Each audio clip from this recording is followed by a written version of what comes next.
যারা স্ট্রোক করে তারা গরুর মাংস খাইতে পারবে কিনা, পায়া খাইতে পারবে কিনা? যারা স্ট্রোক করে, যারা প্রেশারের রোগী, যাদের হার্ট অ্যাটাক আছে, তারা গরুর মাংস অবশ্যই খেতে পারবে, তবে পরিমিত। আমরা বলি যে সপ্তাহে 7 দিনে 90 গ্রাম থেকে 120 গ্রাম পরিমাণ মাংস ছোট ছোট পিস করে সপ্তাহে 2 দিন বা 3 দিন খাবে।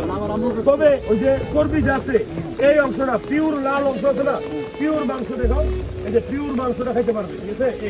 এরকম পিওর মাংস খাইতে পারবে, তবে চর্বিটা ফেলে দিতে হবে। চর্বি ছাড়া যেটা আর কি।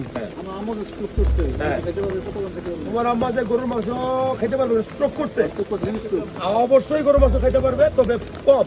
এটা একটা কমন প্রশ্ন যে কেউ স্ট্রোক করলে, কারো প্রেশার হলে, কারো হার্ট অ্যাটাক থাকলে গরুর মাংস খাইতে পারবে কিনা, এই যে উত্তরটা হবে যে গরুর মাংস খেতে পারবে পরিমিত। ধরেন এই এরকম কয়েক টুকরা, অর্থাৎ মাপ দিবেন এই 120 গ্রাম।